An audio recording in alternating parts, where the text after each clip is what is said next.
Hi, this is Mike, Whiskey Alpha 9 Papa India Echo. I'm going to do a short video on little known DX cluster features. Alright, I'm going to whip through this stuff pretty quickly just to show you some features of the cluster. And as I go quick, you can always pause, come back if I run through something quick, but there's limited time on the video anyway. So in the DX cluster pane, there's a drop down that says show. So you think about show what? I can show spots, show announcements, show weather, whether it's WCY or WWV, and then I can show console, which is a telnet screen. So spots is where most people have it and they leave it, aren't aware of the rest of these things. But announcements, this is a way that people can communicate on the cluster when it's something other than spots. And you click on, add announcement. You can select just your own node, or you can have it sent to all cluster nodes, and you can put your message in here.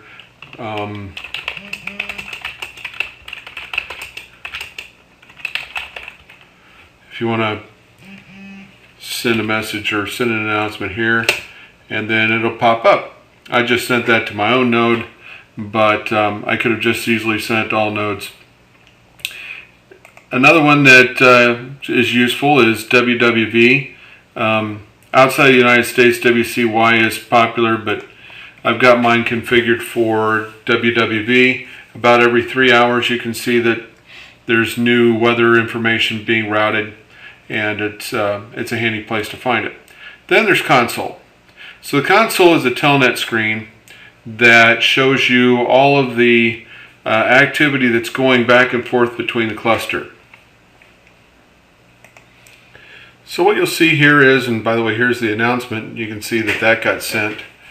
These CC11 strings are the raw data that comes from the cluster, and they're caret delimited. So we parse these, and that's how you end up with different columns for the different pieces of information in these DX spots, in these strings. But there's a lot more that you can do with this, and I'm going to demonstrate a few of those things.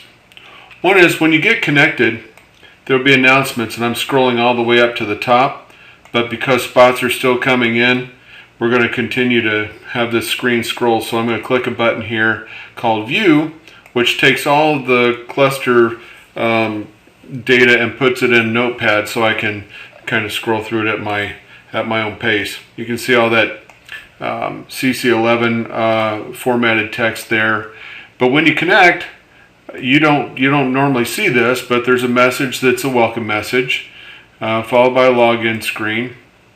Then HRD in the background is sending certain commands to the cluster to get you logged in.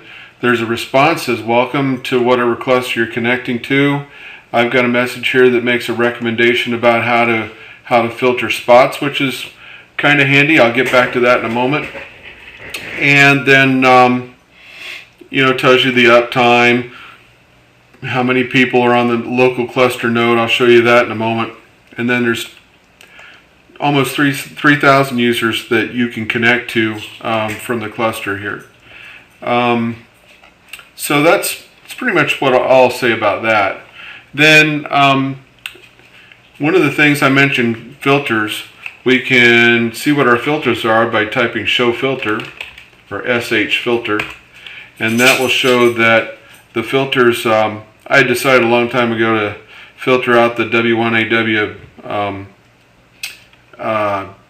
special event station, and I only accept spots that are spotted by CQ zones 3, 4, and 5. So basically the United States, because I don't really need spots at 2 o'clock in the afternoon from Europe telling me that there's a 160 meter opening. So but you can do some other things with this. There's a difference between, now when we connect, you'll see that there's a command that gets sent that says show my DX. Now you have a choice between show DX and show my DX. Here's the difference. If I put in show DX, this is going to show me spots. Now I'll go back to this screen so I can see them. here's the spotters, and they happen to be in those zones, but most of the time those spotters are going to be outside the United States. So if you say show my DX, that is the filter, that is the show command that's applied with your filter. So you want to use that if you've got filters set up, and the way you find that is you go into options, selection, and you select show my DX. That way your first whatever number spots will get the filter applied to it. Alright, moving on. If, for example, there's a particular call out there that you've been interested in, whether or not they're on the air. For example, I'll say show DX E51 DWC. And it's going to show me the last, let's say 10 spots or whatever, where E51 DWC was spotted. I can come back over here into this view, and I could click on them. Same thing you would do if you were, just watching the screen from the beginning. But we can see that gives us that data there in the screen. Another thing we can do, so that was show DX followed by call sign. I might want to find out if there's a QSL manager. There's three ways that you can get QSL manager information, two basically. You can do a show DB0SDX, SDX, followed by that call sign E51 DWC. And obviously I typed that wrong. So I'm going to do it again. Show DB0SDX followed by E51 DWC. So I type that in. It shows me that the QSL manager is OK1 DWC. And there's another one called show DXQSL, that same call sign, DWC, and this is just a different source for the information, which shows me again. So that's kind of confirming that we know who the QSL manager is for that call sign. So we kind of hit those topics. There's some things you can do to find out if, for example, you know that somebody's on the DX cluster and you want to find out more about where they're connected, what cluster node. You can do show station, WA9PIE. I'll just put my call in, and it comes back with, here's my location, my town, and so on. My grid and home node is WA9PIE-2. I can do a show QRZ, which will do a QRZ lookup regardless of whether or not you have a subscription or not, because it's basically using my subscription to get the information. Brings back my name, and the source for the data is QRZ. Show WM7D is another one. A little bit different source of the information. So let's go back to the E51 thing for a moment, and we'll do show prefix E5.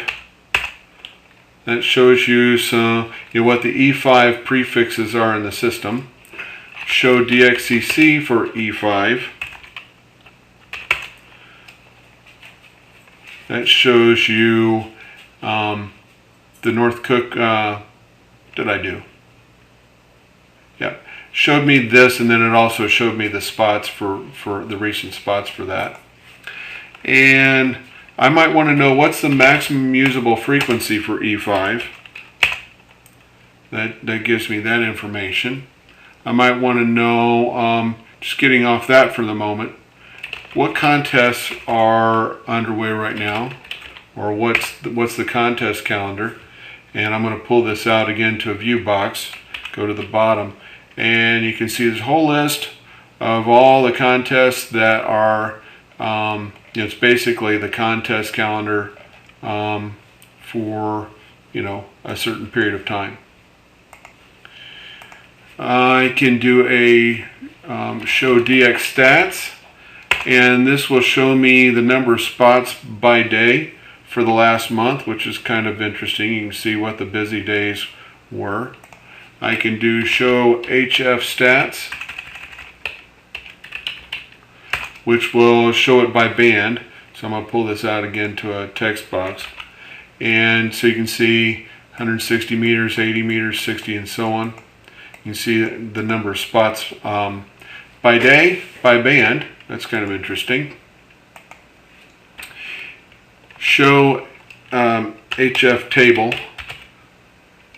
which shows the most active spotters. So, which is interesting. I can see, how many spots were sent by whom. Kind of and by band. Kind of interesting. And then show moon. I can find out where the moon is. What's moon rise and moon set from my location. The last thing I'm going to show is show users. And I can see all the users that are connected to this node. So there's 5, 10, 15, 20, 25, 30, 35, 40, 45, 50, 55, 60, 65, 70, 75, just under 80. And it's Sunday night. So those are some things that, and then, to get back to where you were, just come back and click this and you're back to where you were. So just thought I'd share a few of those things with you. It's, I use it when I'm trying to do research for, QSL managers, want to find out when the last few spots were for a particular call sign so I can match it up to what I really put in my log and so on. Thanks, 73s. This is WA9PIE.